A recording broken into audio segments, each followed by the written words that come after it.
Oh, is it already time? Okay, let's go. I'm ready. Hello, welcome to our webinar on blogging with Seesaw. Thank you for being here and spending the next 30 minutes with us. My name is Samantha Patton. I am the ESL teacher at Hanley Elementary. I am also the I3, the GT liaison, and the webmaster for our school.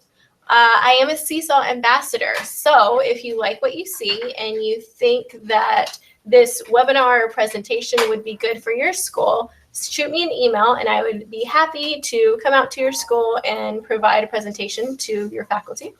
You can contact me at spatton@garlandisd.net. And please feel free to follow me on Twitter at Mrs. Patton too. My partner in crime is Teresa Kinney. She is the special education teacher at Stevens Elementary. She's also the I3, and you can contact her at tjkinney@garlandisd.net. So our plan for today, first we're going to preview Seesaw features. I'll introduce Seesaw blogs and show you the process of setting that up, and then answer any questions you have. If you do have any questions, feel free to leave all of your questions on the comment section on your YouTube. And Kathy Miller will be answering those questions, and she'll also let me know if I need to answer anything specific regarding Seesaw. So what is Seesaw? Seesaw is an app that captures learning with photos and videos of the work. What I love most about Seesaw is that you are able to share it with classmates, with parents, and now you actually have the option to publish to a class blog to share it with the world.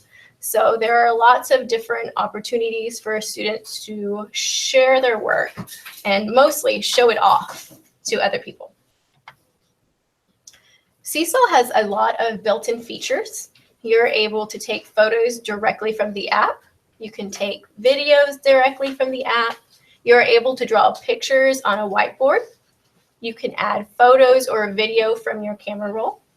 You can add notes, add links to websites, and also add your voice to photos and drawings. And I'm going to show you a few classroom examples of each of these features.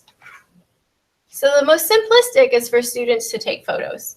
I love this because it shows authentic work. You can have a kindergartner who can take the app, take a photo of what they created, and then it immediately shares it with the teacher as well as their parents. So parents are able to get insight on exactly what students are doing in class. You can also use the photos and the drawing feature. So with this example, a student took a photo of their work and then they added the drawing feature to include more information on what they were doing. Students can use photos in their voice. So here, they took a photo of their work and then they added their voice on top of the photo so that they are able to share their learning authentically. And what I usually use this for was in kindergarten. So a lot of times with our kindergartners, you have invented spelling. So the student knows what they wrote, but the parent doesn't necessarily understand what their child wrote. So the child is able to add their voice to include a reading of what they had written. And then the parents can ask about it while they're at home. Students can use photo, drawings, and voice all together. So here, students were taking pictures of their work, they added drawings, and then they actually added their voice on top of that. Kathy is also going to share the link to this presentation, so if you want to ever take a look at these videos, you are more than welcome to access the link to these slides at any point that you would like. One of my favorite new features to Seesaw is the copy and edit. I'll go into more detail with this when I show you my actual Seesaw website, but you're able to copy anything that is in anybody's journal, and then you can edit it to change. And that'll make more sense once I show you my personal Seesaw blog and website. Another aspect that I really love about Seesaw is app smashing. So remember, any video or photo that you can save on your camera roll, you can upload to Seesaw. So if you are familiar with Telegami, Puppet Education, Chatterpix Kids, Poplet, Draw and Tell, or the Green Screen, all of these apps save to your camera roll. So if you create something or your students create something on one of these apps, then you are able to upload it to the specific journal for the students. I've also got more information on each of these apps and tutorials on the slides presentation right below on the notes. So you feel free to check that out. All right, I'm going to go ahead and show you my personal Seesaw account. This is one of my sample classes, but this will give you an idea of what it looks like. It looks very similar on both the app and on the website. And if you ever have any questions about how to use Seesaw or suggestions on ways to improve Seesaw, I highly recommend emailing the help desk at Seesaw, because they really take your ideas into consideration. When I first started working with Seesaw, it was only an app, and I had a lot of videos and photographs saved to my computer, so I wanted to upload those to Seesaw. But there wasn't a website at that time. This was about 2 years ago. So I actually emailed Seesaw asking them if it was a possibility for me to add a website version of Seesaw. And literally 2 months later, they had this website ready to go. So this is what Seesaw looks like. Right here in the center are all of the different classroom or student examples of work.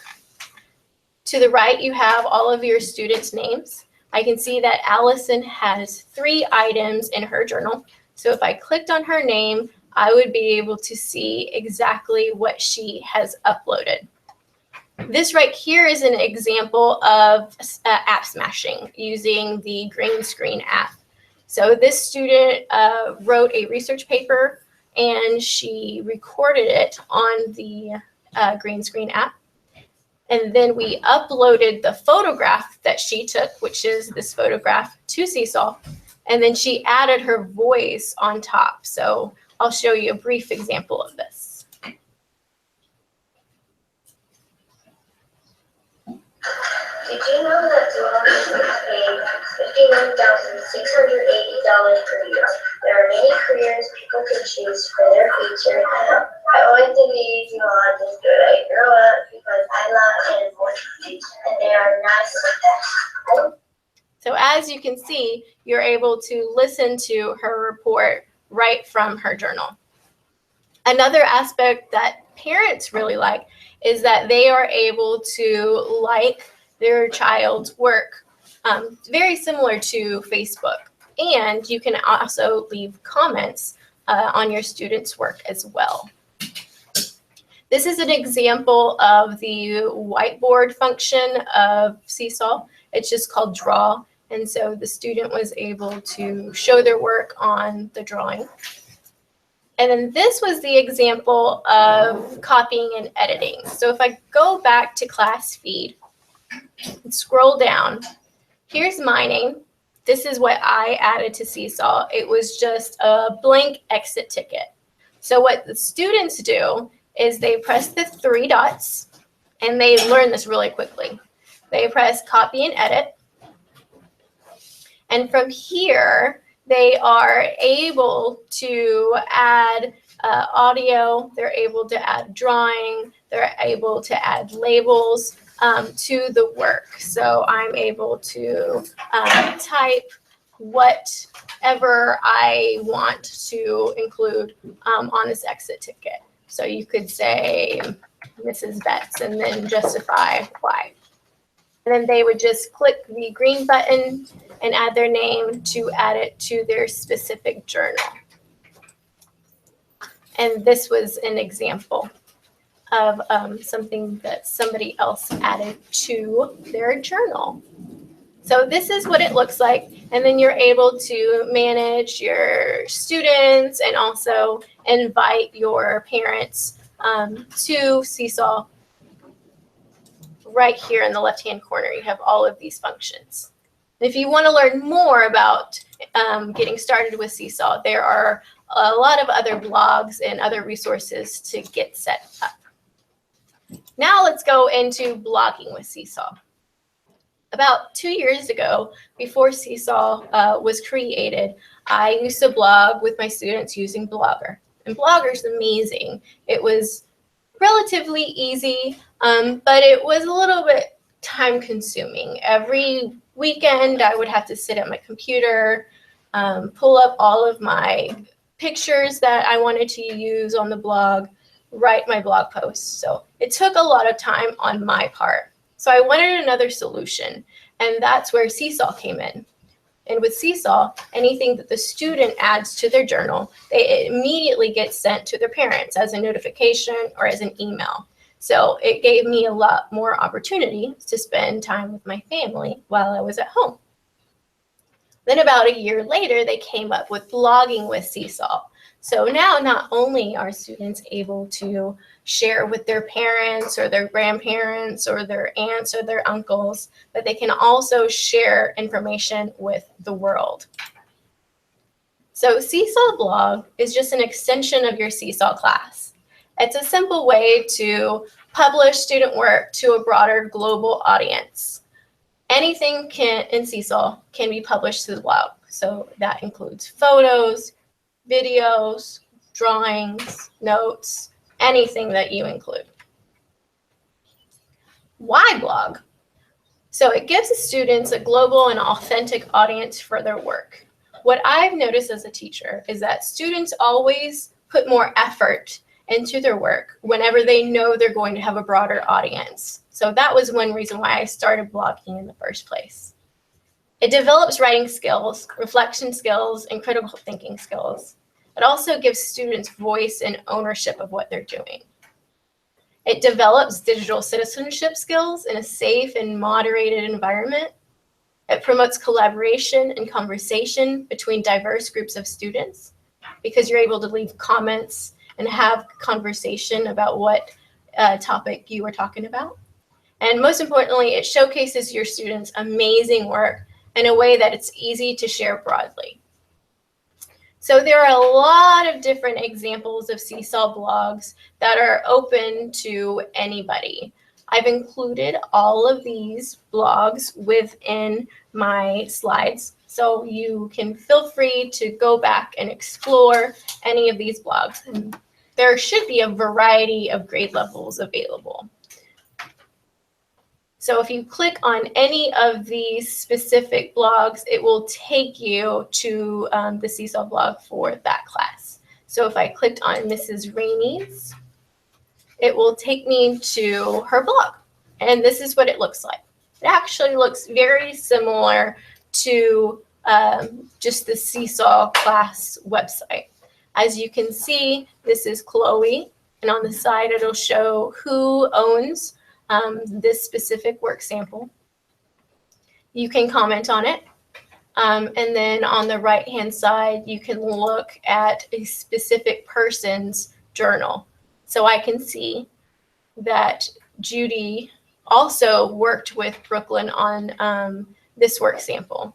And you can also add folders to make it a little bit more organized. So you can have a math folder or a reading folder, but it gives you lots of different opportunities to showcase work. So feel free, if you have time, to go and take a look at any of those different blogs. Setting up your blog is very, very easy. So first things first, you must have a Seesaw class. That's the very first step. Then you need to make sure that all of your students, or whichever students you plan to showcase, include examples of student work within your Seesaw website. Each class gets its own Seesaw blog. So if you teach 5th grade and you teach 3 sections of 5th grade, you could have a blog for each one of those classes. And a teacher can set up one blog for each class, not one per student. So blogs are for your entire class.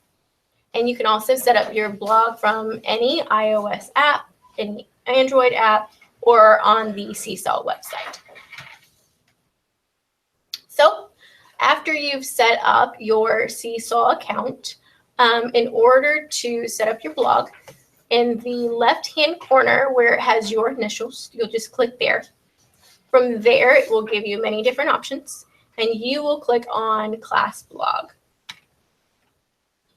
After that, it will ask you to set up your blog. So you just click on Set up your blog. After that, you are able to get started. So you press Create Your Blog. Choose a name and a web URL for your class blog. This is the example that I did, Patton Sample Class.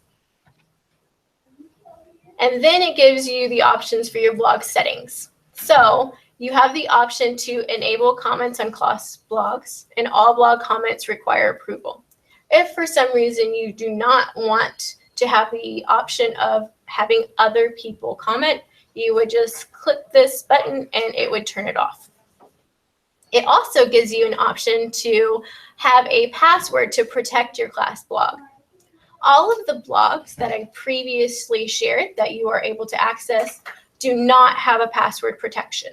So that just means that anybody with the link to the blog would be able to access it. But let's say you want to have your blog be a little bit safer and you are only wanting certain people to access it. This is where the password protection is really important. So if that's the case, you would just click this and it would turn green, and then you would create a password. And with this password, you would be able to access this blog. So if you wanted to share it with parents, then you would need to make sure that all of your parents knew that the password was 2017. So when they click on your link for your blog, they type in 2017, and then they are able to see all of the information that is available there. So then after that, you just press save. And that's it. You're ready to go. Once you're ready to go, now it's time to share all of the amazing works your students have been putting onto Seesaw. So when you're looking at your Seesaw page, there should be a little square that has a symbol of a globe or a world. This is your symbol for your classroom blog. So if I wanted to share this particular item, I would just click on this icon and it would immediately upload it to the blog. If you need another tutorial on how to set up your blog, within my slides presentation, I've also included a video that takes you step by step. So feel free to take a look at that as well. So just a few tips that I've had while setting up my own blog. It's really good to inform your parents about your blog, to post an announcement onto Seesaw using the note item, or you can do it the old-fashioned way and make a hard copy and send it to them at the end of the day. I also included an example of a letter that you could send to parents, giving them information on what Seesaw is and why you are using Seesaw blogs. Remember, anyone can visit your blog by visiting your URL and your web browser. And if you don't want it completely public, to use the password option. Some more tips on student names. So any name that you have on your Seesaw class is the name that is going to show up on the blog. So if you use somebody's full name, their full name will show up on the blog as well. It's not necessarily the way you want to go about it. So my suggestion is to either include only their first name, or you can actually tap the 3 dots at the bottom of each student piece and then hit copy and edit like I showed you earlier. Tag no students and then tap on the globe to publish the blog. This post will show as posted by the teacher instead of as that particular student. So that's just one way of keeping their full name safe. You can also edit names in the icons if you go to Manage Class and Manage Students if needed. So just a few more tips and tricks. To be published to the blog, the posts must be in your class first. Students can post to the blog as well. All student posts require teacher's approval. And you can also disable this setting in your Manage Class and then blog settings. You can leave an item untagged and it will just show as posted by the teacher, which I mentioned previously. You could use the copy and edit feature. You can also use the text caption tool or a comment to set context. And comments made on an item in your class also show up on the blog. And parents will see a publish to blog indicator on the item. So this just lets them know that their child's item was shared on the blog. I really suggest checking out some of the other Seesaw blogs if you aren't already a believer of sharing work globally. On this website, the Seesaw blogs, it actually lists all of the different blogs that people are sharing around the world. So not only will it give you an idea of what classrooms are doing, but it might give some students an idea of what they can do as well. So I definitely suggest checking that out. So some other resources and help for Seesaw is if you go to the Seesaw website, there is a document that lists 100 ways to Seesaw. And if you also take a look at my slides presentation, if you just click on the printable one page, it will pull up the document as well. So if you are new to Seesaw, this will give you 100 ideas of ways that you can use it in the classroom. So I definitely suggest checking that out if you are new to Seesaw and don't know how to get started. If you want to learn more about Seesaw, join them for some PD in your PJs. This is actually where I first learned about Seesaw blogs. They have different topics almost every day during the week. Then they also record all of these presentations and save it onto a website. So even if you aren't able to watch the PD at the time that it's being recorded, you can watch it later on. Like I said earlier, the Seesaw Help Center is extremely valuable. If you ever have any questions or suggestions for Seesaw, check it out. They really do listen to teachers' input. There are also lots of tips, tutorial videos, activity ideas. There's a lot of information that is very valuable. So special thanks to all the people who made and released these awesome resources for free. If you like the layout of my presentation, I use Slides Carnival. The photographs were by Startup Stock Photos. I use the Bitmoji app, and also Mrs. Godet. She is part of the Seesaw team who puts out all of the PD and information on Seesaw. Kathy Miller is also going to post the link for this presentation so that you are able to get credit for participating. Are there any questions before we get finished?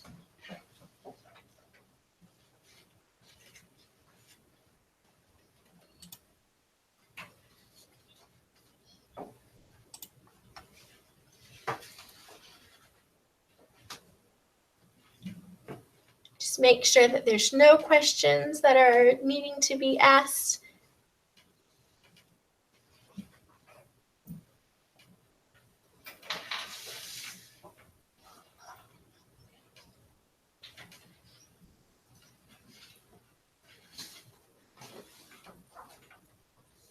I'm copying it to there now.